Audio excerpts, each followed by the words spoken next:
अस्सलाम वालेकुम नाज़रीन, आप देख रहे हैं INN चैनल। मैं हूं शेख अहमद अली। इस न्यूज़ बुलेटिन में आइए नज़र डालते हैं दिन भर की बड़ी खबरों पर। गुज़िश्ता चंद दिनों से हैदराबाद के अलावा रियासत के कई अज़ला में शदीद गर्मी और दर्जे हरारत में बड़े पैमाने पर इजाफे के बाद इतवार की शाम शहरियों को उस वक्त राहत मिली जब अचानक मौसम तब्दील हो गया और ठंडी हवाओं के साथ बूंदाबांदी शुरू हुई। गुज़िश्ता 3 दिन से शहर हैदराबाद के अलावा रियासत के 11 अजला में शदीद धूप और दर्जे हरारत में बड़े पैमाने पर इजाफा देखा गया। महकमे मौसमियात के ज़राए के मुताबिक हफ्ते के रोज़ हैदराबाद में 43 और रियासत के 11 अजला में 46 डिग्री सेल्सियस दर्जे हरारत रिकॉर्ड हुआ। इतवार के रोज़ भी दोपहर तक हैदराबाद के अलावा अजला में दर्जे हरारत मामूल से 2-3 डिग्री सेल्सियस ज़ायद रिकॉर्ड हुआ। ताहम शाम 5 बजे के बाद अचानक मौसम तब्दील हो गया, जिसके कुछ देर बाद बूंदाबांदी शुरू हुई।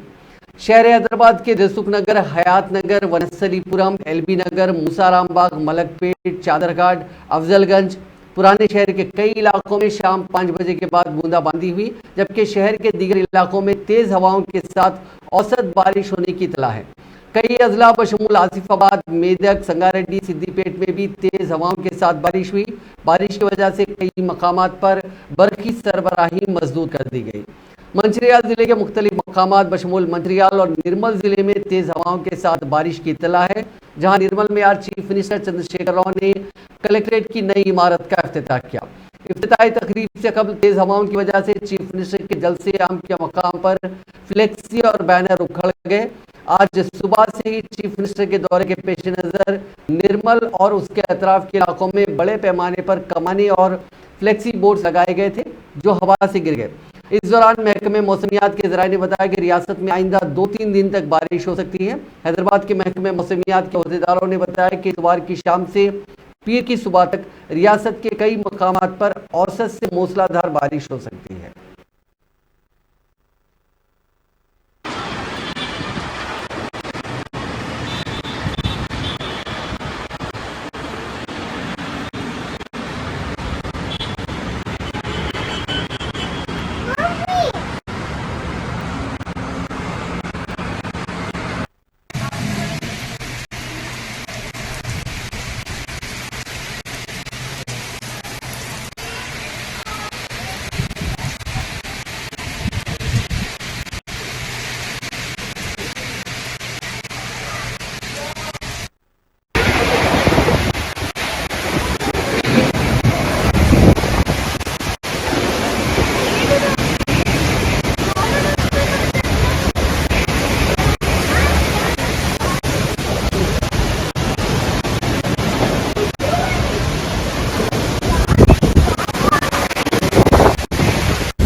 तेलंगाना में ग्रुप 1 के प्रीलिम्स इम्तिहान लिखने वाले उम्मीदवारों के लिए एक अहम इत्तला है।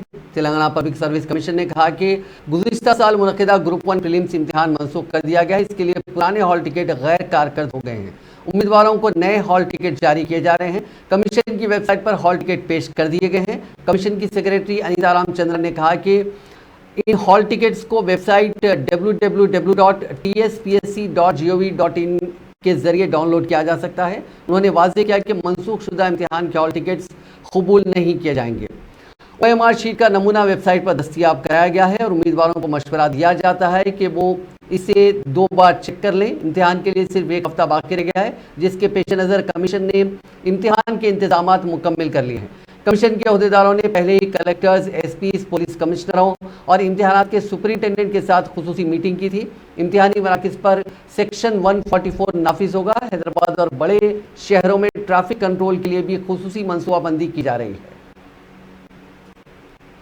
मरकजी ममलिकती वज़ीर सेहत भारती प्रवीण पवार ने कहा कि कोविड जैसी वबाई बीमारी के दौरान हिंदुस्तान के मुनासिब इक़दाम के नतीजे में कई कामयाबियां हासिल हुई हैं। उन्होंने कहा कि अद्वियात साजी के शोबे में होने वाली तरक्की के साथ तिब्बी खिदमात के निफाज को मजबूत किया जाना चाहिए।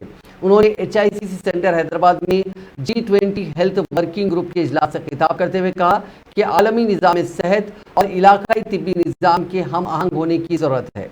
कबल मरकजी वज़ीर सयाहत किशन रेड्डी ने वाज़ेह किया कि मरकजी हुकूमत 2030 तक मुल्क में तमाम को तिब और सेहत की खिदमात फराहम करने का अज़्म रखती है। आज थर्ड वर्किंग ग्रुप हेल्थ का मीटिंग हैदराबाद में हुआ।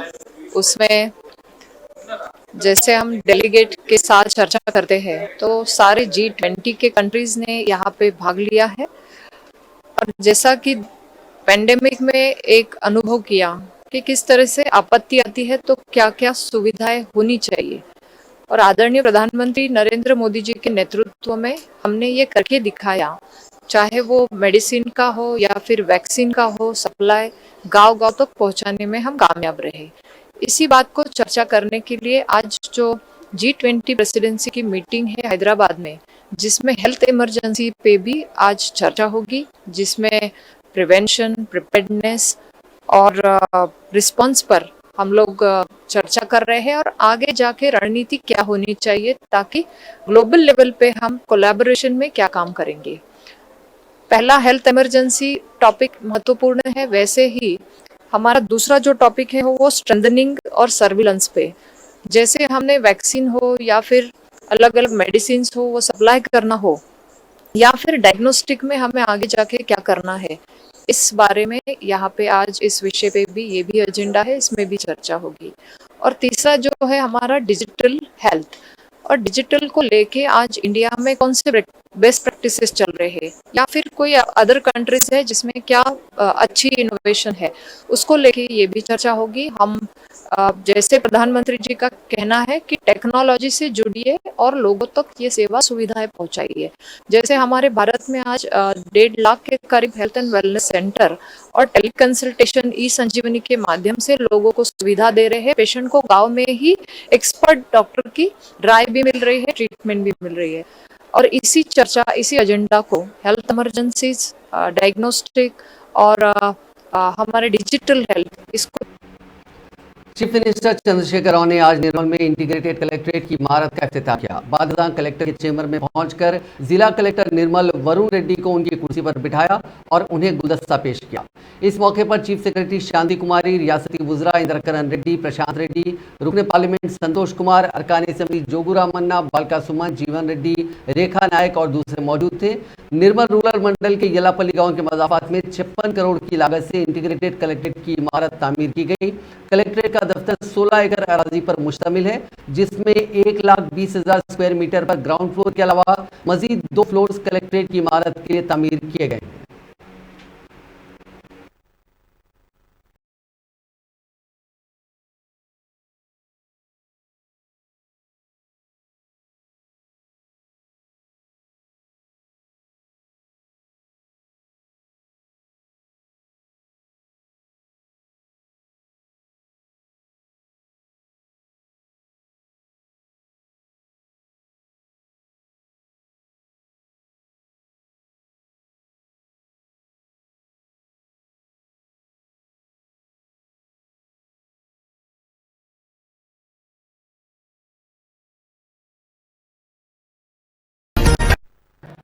మంచిర్యాల, ఆసిఫాబాద్ మరియు నిర్మల్లో మెడికల్ కాలేజ్ వచ్చింది.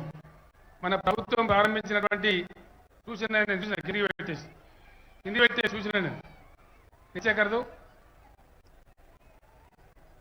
సో అది मैं देखा भैया बंद कर दो,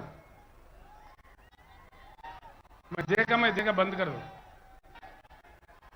ఈరోజు ప్రభుత్వం నిర్మించిన పేదల కోసం నిర్మించే ఇళ్లలో 2000 డబుల్ బెడ్రూమ్లను ఇంతకుముందే నేను శంకుస్థాపన చేయడం జరిగింది. అవి కూడా ప్రజలకు అందుబాటులోకి వచ్చినాయి.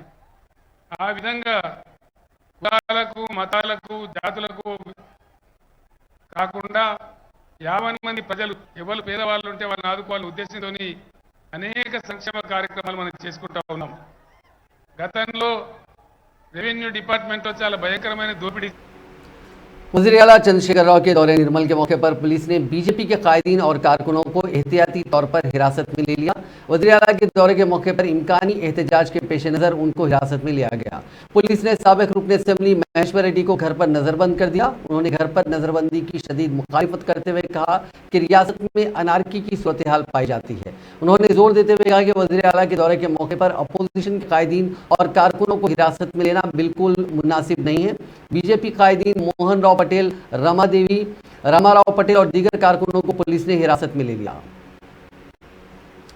रियासती गवर्नर डॉक्टर तमिलिसाई सौंदरराजन ने बेगमपेट में मुनक्किदा EMW की तीसरी सालगिरह तकरीब को मुखातिब करते हुए कहा कि आज हमें वक्त और हालात पर खुसूसी नज़र रखते हुए काम करने की ज़रूरत है और हमें इस बात पर भी तवज्जो देने की ज़रूरत है कि अदालतों में जो मुकदमात बरसों से तस्वीर के इंतज़ार में है और ये केसेस बरसों चलने की वजह से आम आदमी का न सिर्फ वक्त ज़ाया हो रहा है बल्कि रकम भी खर्च हो रही है। गवर्नर ने कहा कि हमें किसी भी मुकदमे का फैसला फौरी करने या कम मुद्दत में करने के लिए हल निकालने की ज़रूरत है। इस तकरीब को चीफ जस्टिस तेलंगाना ने भी मुखातिब किया।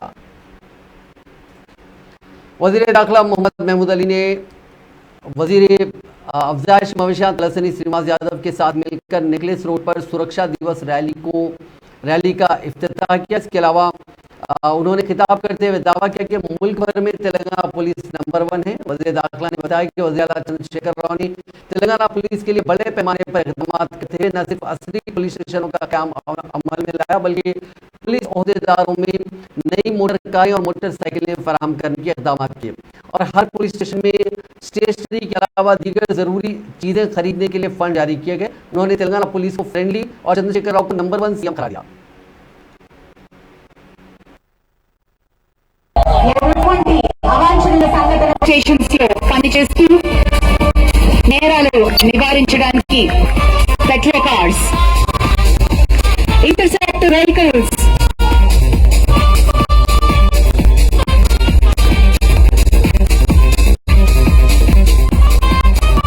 వాహనాలు, ఇంటర్సెప్టర్ వెహికల్స్, పెట్రోల్ కార్స్ 100కి పైగా 50 నుంచి హైదరాబాద్ నుంచి 50, రాచకొండ నుంచి 25 మరియు సైబరాబాద్ నుంచి 25 పెట్రోల్ వాహనాలు మనం చూస్తున్నాం. పోలీస్ స్టేషన్స్ పరిధిలో గస్తీ తిరుగుతూ నేరాల్ని నివారిస్తూ ఆ పెట్రోల్ కార్స్ ఎప్పటికప్పుడు పెట్రోలింగ్ లో ఎంతో సహాయ సహకారాలని అందిస్తూ వస్తూ ఉన్నారు. ఈ స్పెక్టేటర్స్ కి రిక్వెస్ట్ చేస్తున్నారు, కొంచెం మీరు వెనుక చెప్పండి, కొంచెం ఈ వెహికల్స్ ఫ్రీ మూవ్మెంట్.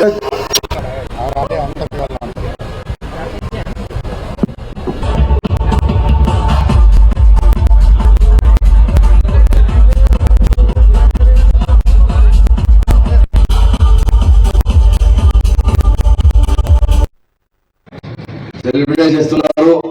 మా ఆనరబుల్ మా డైరెక్ట్ మినిస్టర్ మా అన్న తెలంగాణ వచ్చిన తర్వాత పోలీసులు అంటే చాలా బాగా డెవలప్మెంట్ వచ్చింది. మా ఆనరబుల్ సీఎం గారు తెలంగాణ వచ్చే ముందు, తెలంగాణ వచ్చే తర్వాత చాలా చేంజెస్ తీసుకువచ్చా. మా సీఎం గారు తెలంగాణ వచ్చే తర్వాత ఇమీడియట్ లైన్ ఎంత మంచిగా అయితే ఎంత డెవలప్మెంట్ వస్తుంది అంటే అలా మా సీఎం గారు ఇండియాలో మా నంబర్ 1 సీఎం అంటే కేసీఆర్ గారు ఉన్నారు. మా పోలీసులు ఎంత మా ఆనరబుల్ సీఎం గారు పవర్ ఇచ్చిన, బడ్జెట్ ఇచ్చిన, తెలంగాణ వచ్చే ముందు నేను విశాల ఆంధ్రలో అంటే టోటల్ 5400 crore బడ్జెట్ ఉంది. ఇప్పుడు మా ఆనరబుల్ సీఎం గారు ఓన్లీ తెలంగాణలో 9500 crore బడ్జెట్ ఇస్తున్నారు. ఇంకా మంచి బడ్జెట్ ఇచ్చారు. మాకు మొబిలిటీ విజిబిలిటీ కావాలంటే కార్స్ కోసం at a time 700 crore rupees sanction చేసిన లీడర్ అంటే చీఫ్ మినిస్టర్ కేసీఆర్ గారు ఉన్నారు. సైబరాబాద్, రాచకొండ, తెలంగాణ ఈ రోజు భారతదేశంలోనే ఒక ఎగ్జాంపుల్ కింద ఉండడమే కాకుండా మన పోలీసుకు దేశంలో, ప్రపంచంలో గౌరవం వస్తున్నటువంటి విషయాన్ని కూడా నేను ఈ సందర్భంగా తెలియజేస్తా ఉన్నాను. నేను సూచనలు ఏదైతే ప్రపంచంలో మెయిన్ అయినటువంటి నగరాల్లో కమాండ్ కంట్రోల్స్ ఉంటాయి. ఈ రోజు బంజారాస్ ప్రాంతంలో మీరు చూసినటువంటి మరి గౌరవ ముఖ్యమంత్రి గారు ఈ రోజు పోలీస్ శాఖ కూడా ప్రత్యేకమైనటువంటి శ్రద్ధ చూపేయడమే కాకుండా దాంతో పాటు అడ్వాన్స్ టెక్నాలజీ ఈ రోజు టెక్నాలజీతోనే మనం చాలా కార్యక్రమాలు చేసుకోవచ్చు. रियासती वजीर तलस्तनी श्रीनिवास यादव ने अपोजिशन जमातों को हरासा करने पर मरकज को तनकीद का निशाना बनाया। उन्होंने कहा कि सवाल पूछने वाले अफराद को तहकीकाती एजेंसियों के जरिए निशाना बनाया जा रहा है। उन्होंने मीडिया से बात करते हुए कहा कि केसीआर हुकूमत तमाम तबकात की बहबूद और तरक्की के लिए काम करेगी। हुकूमत तमाम तबकात के अवाम के साथ खड़ी रहेगी। केसीआर एक अजीम कायद हैं जिन्होंने मुख्तलिफ तबकात की खिदमात को तस्लीम किया है। वज़ीर बहबूदी ख़वातीन और अतफ़ाल सतवती राठौर ने कहा कि तेलंगाना पुलिस अमन और सलामती की बरकरारी में मुल्क के लिए रहनुमा बन गई है। उन्होंने सेफ्टी डे के मौके पर महबूबाबाद जिला मुस्तक़र के इंडिया स्टेडियम में परचम कुशाई अंजाम दी और पुलिस की गाड़ियों की रैली का आगाज़ किया। बाद डिस्ट्रिक्ट एसपी ऑफिस में इंटीग्रेटेड कमांड कंट्रोल रूम और साइबर सेल का मुआयना किया। इस मौके पर मुनक़्क़दा तक़रीब से खिताब करते हुए उन्होंने पुलिस की ताकत के मुजाहरे पर मुबारकबाद दी। उन्होंने कहा कि 2014 से पहले पुलिस निज़ाम में कागजी अखराजात दिए जाते थे, ताहम अब इस तरह के मसाइल के बगैर वज़ीर आला चंद्रशेखर राव ने पुलिस स्टेशन को असली तौर पर अपग्रेड किया है। आंध्र प्रदेश के चीफ मिनिस्टर जगनमोहन रेड्डी ने उड़ीसा ट्रेन हादसे के महलूक के अरकान खानदान के लिए 10 लाख रुपए एक्स ग्रेशिया का ऐलान किया। इस हादसे में श्रीकाकुलम से ताल्लुक रखने वाले गुरुमूर्ति नामी शख्स हलाक हो गया था। जगनमोहन रेड्डी ने ओहदेदारों को हिदायत दी कि वो इस सिलसिले में इक़दाम करें। उन्होंने ट्रेन हादसे के सिलसिले में राहत इक़दाम पर जायज़ा इजलास मुनक़्क़िद किया। उन्होंने ऐलान किया कि शदीद ज़ख्मियों को फ़ीकस 5 लाख रुपए एक्स ग्रेशिया दिया जाएगा और मामूली ज़ख्मियों को फ़ीकस 1 लाख रुपए एक्स ग्रेशिया दिया जाएगा। आंध्र प्रदेश की 10 एम्बुलेंस गाड़ियां उड़ीसा के बालासुर भेजी गईं, जहां पर पेश आए ट्रेन हादसे में 277 अफराद हलाक और तकरीबन 1000 जख्मी हो गए। श्रीकाकुलम जिले के district manager 108 ambulance services Nazeem ने कहा कि वज़ीर आला जगनमोहन रेड्डी ने हिदायत दी है कि एम्बुलेंस गाड़ियां भेजी जाएं ताकि जख्मियों को मुख्तलिफ अस्पतालों को मुंतकिल करने में मदद मिल सके। ये एम्बुलेंस गाड़ियां तिब्बी आलात और डॉक्टर से लैस हैं। उनके जरिए मरीजों को बालासुर और दीगर करीबी टाउन्स में वाक़ अस्पतालों में पहुंचाने में मदद मिल सकेगी। उन्होंने कहा कि वज़ीर आला ने हिदायत दी है कि पड़ोसी रियासत में पेश आए इस खतरनाक हादसे के जख्मियों की मदद को यकीनी बनाया जाए और उनको अस्पताल मुंतकिल किया जाए। कांग्रेस लीडर राहुल गांधी ने कहा कि कर्नाटक की तर्ज पर तेलंगाना में भी उनकी पार्टी न सिर्फ बीजेपी को शिकस्त देगी बल्कि तेलंगाना में बीजेपी को मिट्टी में मिला देगी। अपने दौरे अमेरिका के मौके पर न्यूयॉर्क में इंडियन ओवरसीज कांग्रेस यूएसए की जानिब से मुनक़्क़दा एक प्रोग्राम से खिताब करते हुए राहुल गांधी ने कहा कि कर्नाटक में कांग्रेस पार्टी ने जिस तरह शानदार कामयाबी हासिल की थी उस तरह की कामयाबी दीगर रियासतों में भी हासिल की जाएगी। खासतौर पर तेलंगाना में बीजेपी को धूल चटाने वाली शिकस्त दी जाएगी।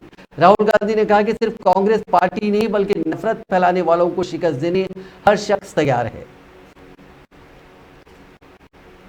कांग्रेस के सीनियर लीडर और साबिक वजीर मोहम्मद अली शब्बीर ने इतवार को बीआरएस हुकूमत की तरफ से तेलंगाना रियासत की तश्कील के 10वीं सालगिरह के एक हिस्से के तौर पर रैतु दशाब्दी उत्सव की तकरीबात का मजाक उड़ाया। कामारेड्डी डीसीसी दफ्तर में इंडियन यूथ कांग्रेस के यूथ जोड़ो बूथ जोड़ो तरबियती कैंप से खिताब करते हुए शब्बीर अली ने बीआरएस हुकूमत की जानिब से गुज़िश्ता 9 सालों में ज़राअत के शोबे को नज़रअंदाज किए जाने पर अपनी बरहमी का इजहार किया।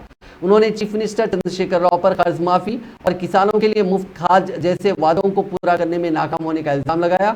उन्होंने ज़रई बहरान और किसानों की खुदकुशी की बड़ी तादाद पर रोशनी डाली। उन्होंने कहा कि बीआरएस हुकूमत किसानों का दिन मना रही है लेकिन इन सभी मसाइल को वो नज़रअंदाज कर रही है। చికెన్ మటన్ బీర్ బ్రాండీతో మంచిగా చేసుకుంటున్నారు. నేను అడుగుతున్నా కేసీఆర్ 9.5 సంవత్సరాలు ఏం చేసినావు రా బాబు? తెలంగాణకు సంబరాలు చేపిస్తున్నావు, రైతు సంబరాలు. 3 ఎకరాల భూమి ఇచ్చిన వాళ్ళని సంబరాలు చేస్తున్నావా? 2 లక్షల రూపాయలు రైతు రుణాలు మాఫీ చేస్తానని సంబరాలా? లేకుంటే 1,00,000 ఎకరాలకు ఈచ్ కాన్సెన్సీ 1,00,000 ఎకరాలకు నేను సాగునీరు ఇస్తా అని చెప్పినందుకు సంబరాలా? లేదంటే పంట నష్టం అయిపోయింది, ప్రతి ఇయర్ మనకు వరి నష్టం అవుతున్నా ఉంటే ₹1 ఇయ్యలేనందుకు సంబరాలా? రైతులకు 3 ఎకరాల భూమి దళితులకు కానీ ట్రైబల్కు కానీ ఇస్తా అని చెప్పినందుకు సంబరాలా? పోడు భూమి అని చెప్పి ఉన్న భూములను గుంజుకున్నందుకు సంబరాలా? ఉద్యోగాలు ఇవ్వలేదనే ఉద్దేశంతో సంబరాలా? దేని గురించి సంబరాలు? 9 సంవత్సరాలు ఏమిగినాం, ఏమి ఇచ్చినాం? ఇంటికి ఒక ఉద్యోగం ఇస్తానని ఇవ్వలేనందుకు సంబరాలా? మన అన్ఎంప్లాయ్మెంట్ యూత్కు 3600 ఇస్తారని సంబరాలా? రేషన్ కార్డు రాజశేఖర రెడ్డి సభ్యులని అప్పుడు ఇచ్చిన రేషన్ కార్డులే మొన్నటి వరకు ఇస్తా అన్నాడు, ఇప్పుడు 0 చూపించుంటే కొత్త రేషన్ కార్డు లేదంటున్నాడు. దానికి సంబరాలా? దుబాయ్లో పని చేస్తూ ఉంటే ఇలా రేషన్ కార్డులో పేరు. आंध्र प्रदेश की सियासत में बड़ी तब्दीली के इम्कानात नजर आ रहे हैं, जहां आंध्र प्रदेश अपोजिशन लीडर और तेलुगु देशम के सदर चंद्रबाबू नायडू दिल्ली में मरकजी वजीर दाखिला अमित शाह से मुलाकात की। बताया गया कि चंद्रबाबू नायडू ने 2018 में एनडीए छोड़ने के बाद पहली बार अमित शाह से मुलाकात की। इस मीटिंग में जेपी नड्डा भी मौजूद थे। इतवार 4 जून को वजीर आजम मोदी से मुलाकात का मौका है। चंद्रबाबू नायडू गुज़िश्ता इलेक्शन के बाद एक बार भी अमित शाह से नहीं मिले थे। कई सालों बाद अमित शाह से मुलाकात हुई। इस मुलाकात के दौरान आंध्र प्रदेश और तेलंगाना में बीजेपी के साथ मिलकर इंतखाबात में मुकाबला करने का चंद्रबाबू नायडू ने इरादा जाहिर किया। इस सिलसिले में वजीर आजम मोदी से मुलाकात के बाद ही दोनों जमातों की इंतखाबी मुफाहमत तय होगी। जराये ने बताया कि दोनों तेलुगु रियासतों में पवन कल्याण की जनसेना और तेलुगु देशम को साथ लेकर बीजेपी मुकाबला करने का मंसूबा रखती है, क्योंकि दोनों रियासतों में बीजेपी का मौक़िफ़ कमज़ोर है। बीजेपी के रियासती सदर बंडी संजय ने आने वाले इंतखाबात में तेलुगु देशम के साथ इंतखाबी मुफाहमत करने से मुतालिक मीडिया के मुख्तलिफ गोशों की इत्तलात को मुस्तरद कर दिया और वाज़ेह कर दिया कि ये इत्तला क़यास आराइयों पर मबनी है, जिसमें कोई सच्चाई नहीं है। पार्टी कायदीन और कारकुनों के साथ टेली कॉन्फ्रेंस से खिताब करते हुए बंडी संजय ने कहा कि मरकजी वज़ीर दाखिला अमित शाह और बीजेपी के कौमी सदर जेपी नड्डा से चंद्रबाबू नायडू अगर मुलाकात करते हैं तो इसमें बुरी बात क्या है। रियासतों की तरक्की के लिए चंद्रबाबू नायडू नहीं बल्कि साबिक में ममता बनर्जी, स्टालिन, नीतीश कुमार जैसे अपोजिशन के कायदीन ने भी वज़ीर आज़म नरेंद्र मोदी और अमित शाह से मुलाकात की थी। उन्होंने कहा कि मुल्क की तरक्की ही बीजेपी का अहम निशाना है। टेली कॉन्फ्रेंस के दौरान बंडी संजय ने अज़ला के पार्टी कायदीन को मशवरा दिया कि वो मीडिया की इत्तलात पर भरोसा ना करें। तेलंगाना जन समिति के सरबराह प्रोफेसर कोदंडराम ने इशारा देते हुए कहा कि ज़रूरत पड़ने पर वो अपनी जमात को दूसरी पार्टी में जम करने तैयार है। उन्होंने सूर्यापेट हल्के में पार्टी के प्लीनरी इजलास से खिताब करते हुए दिलचस्प रिमार्क किया। उन्होंने कहा कि आने वाले इंतखाबात में उनकी पार्टी किसी भी जमात के साथ काम करने के लिए तैयार है। अवाम की ख्वाहिशात की तकमील के लिए उनकी पार्टी काम करेगी। प्रोफेसर कोदंडराम ने कहा कि टीजेएस तेलंगाना के तहफ़्फ़ुज़ और जमहूरी तेलंगाना के लिए काम कर रही है। उन्होंने तेलंगाना के लिए सरगर्म काम करने वालों और कारकुनों को मुत्तहिद होते हुए रियासत के तहफ़्फ़ुज़ के लिए आगे आने की अपील की। उन्होंने कहा कि उनकी पार्टी उन जमातों के साथ मिलकर काम करेगी जो तेलंगाना तहरीक की उमंगों के मुताबिक हो। उन्होंने रिमार्क किया कि चीफ मिनिस्टर चंद्रशेखर राव अपने माली और सियासी मफादात के लिए रियासत में तबाही फैला रहे हैं। తన పేరును కూడా వదులుకొని అధికార పార్టీ భారత రాష్ట్ర సమితిగా మారినటువంటి సందర్భం, ఉద్యమాకాంక్షలన్నింటినీ పక్క నీళ్లు వదిలి వాటికి ఇవాళ కేవలము తమ యొక్క తక్షణ ఆర్థిక ప్రయోజనాలు, రాజకీయ ప్రయోజనాల కోసం మాత్రమే 9 ఏళ్లు పరిపాలన చేసి తెలంగాణను విధ్వంసం చేసిన సందర్భం.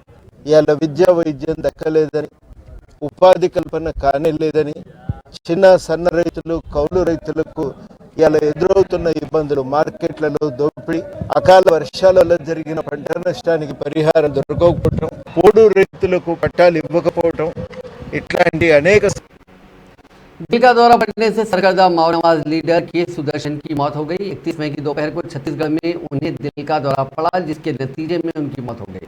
माओइस्ट पार्टी मरकजी कमेटी के तर्जुमान अभय ने अपने बयान में बात बताई। सुदर्शन बस्तर में माओनवाजों के पॉलिटिकल ब्यूरो सेंट्रल कमेटी के रुकन थे। उनका ताल्लुक तेलंगाना के जिले मंत्रियाल के बेलमपल्ली से था। 4 दहाई पहले वो इस तहरीक से वाबस्ता हुए थे। मरकजी कमेटी ने उनके ताज़ियती जलसे 5 जून से 3 अगस्त तक मुनक्किद करने का फैसला किया। हैदराबाद के रामनगर कॉलोनी इलाके में एक 12 साल के बच्चे को कुत्ते ने काट लिया। ये स्ट्रीट डॉग्स की वजह से शहर के कई इलाकों में लगातार ऐसे वाक़यात पेश आ रहे हैं। जीएचएमसी के बड़े बड़े दावों के बावजूद ऐसे वाक़यात को रोकने के लिए कोई सख्त कार्रवाई नहीं की जा रही है। ये सुरारम डिवीज़न का इलाका है जहां इस मासूम को स्ट्रीट डॉग ने काट लिया था। हैदराबाद की महाकाली पुलिस ने सुल्तान बाजार इलाके में सड़क पर सोए हुए 2 बच्चों के अगवा के 2 मामलों को 2 घंटे के अंदर हल कर लिया। पुलिस ने ऑटो ड्राइवर इमरान और प्रवीणा की सीसीटीवी फुटेज की मदद से शिनाख्त करते हुए उन्हें पकड़ लिया। कैमरे में कैद वीडियो में देखा जा सकता है कि खातून ऑटो में एक मकाम पर पहुंची जहां एक खानदान अपने बच्चों के साथ फुटपाथ पर सोया हुआ था। खातून ने एक बच्चे का इंतहाई चालाकी से अगवा कर लिया और ऑटो में बैठकर चली गई। वो दोनों एक और बच्चे के अगवा के मामले में भी मुलविस बताए गए। पुलिस की जानिब से इन दोनों को गिरफ्तार किए जाने की तलाश है। 4వ తేదీ మనకి మార్నింగ్ 4:30 AM కి 4:15 AM కి తెల్లవారుజామున ఒక కంప్లైంట్ వచ్చింది. మేఘరాజ్ కలే అనేటటువంటి 40-year-old బెలూన్ సెల్లర్ ఈ ప్యారడైజ్ సిగ్నల్ దగ్గర దదు స్వీట్ హౌస్ వద్ద ఫుట్పాత్ మీద వీళ్ళు రోజు పడుకుంటారు. అయితే వీరికి 7 మంది పిల్లలు ఉన్నారు. 3.5 years ఉన్నటువంటి చిన్న పాప మిస్సింగ్ అయింది అని చెప్పి మనకు కంప్లైంట్ వచ్చింది. అయితే ఎవరో గుర్తు తెలియని వ్యక్తులు వచ్చేసి ఆటోలో పాపని తీసుకువెళ్ళారు అని కూడా వాళ్ళు చెప్పడం జరిగింది. ఇమీడియట్గా మనము సీసీటీవీ ఫుటేజెస్ వెరిఫై చేసి ఆఫ్టర్ ఫార్మింగ్ టీమ్స్ చాలా ఫాస్ట్గా ట్రాక్ చేస్తూ ముందుకెళ్ళడం జరిగింది. అయితే మనకి ఇమీడియట్లీ ఇంకొక విషయం ఏం తెలిసిందంటే సుల్తాన్ బజార్ పిఎస్ లిమిట్స్లో 4:30 ప్రాంతంలో ఒక బేబీ మిస్ అయ్యారు. అది కూడా మనకి ఇన్ఫర్మేషన్ వచ్చింది. అయితే బిఫోర్ 6 o'clock అంటే వితిన్ 6 hours మనకి ఇన్ఫర్మేషన్ వచ్చినప్పటి నుంచి ఒక 2 hours లోపలే మనము ఎవరైతే ఇట్లా పిల్లల్ని కిడ్నాప్ చేశారో వాళ్ళిద్దరూ हैदराबाद के प्रगति नगर में अफसोसनाक वाकया पेश आया। पुराने मकान की बालकनी की दीवार गिरने की वजह से 3 साल लड़के गौतम की मौत हो गई। तफसीलात के मुताबिक गौतम साकिन प्रगति नगर अपने घर के बाहर अपने दोस्तों के साथ खेल रहा था। लड़के खेल का हिस्से के तौर पर दौड़ रहे थे कि एक मकान की बालकनी की दीवार मुनहदिम हो गई, जिसके जद में आकर 2 लड़के जख्मी हो गए। मकामी लोगों ने लड़कों को मलबे से निकालकर अस्पताल मुंतकिल किया, तहम गौतम की मौत हो गई, जबकि एक और लड़का भी दीवार के नीचे दबकर जख्मी हो गया, जिसे अस्पताल से रुजू कर दिया गया। इस वाकये का सीसीटीवी फुटेज वायरल हो गया। तेलंगाना के जगतियाल शहर में इतवार की सुबह खौफनाक सड़क हादसा पेश आया, जिसमें 2 नौजवानों की मोटरसाइकिल पर कंट्रोल खोने और डिवाइडर से टकराने से मौत हो गई। यह हादसा जगतियाल के नए बस स्टैंड के सामने की सड़क पर पेश आया। सड़क पर डिवाइडर से टकराने के बाद मोटरसाइकिल पर सवार 2 नौजवानों में एक नौजवान की मौके पर ही मौत हो गई। एक और नौजवान को 108 एम्बुलेंस के जरिए अस्पताल ले जाया गया और वो दम तोड़ गया। बताया गया कि एक नौजवान का ताल्लुक मलियाल गांव से था, जिसकी शिनाख्त गंगाधर तालिब इल्म के तौर पर हुई, जिसकी मौके पर ही मौत हो गई। दूसरा नौजवान कृपानंद मलियाल मंडल के ओगुलापुर गांव का रहने वाला था, जो हॉस्पिटल ले जाने के बाद उसकी मौत हुई। यह वाकया जगतियाल के नए बस स्टैंड पर उस वक्त पेश आया जब 2 दोस्त काम के लिए 2 व्हीलर पर जगतियाल आए थे।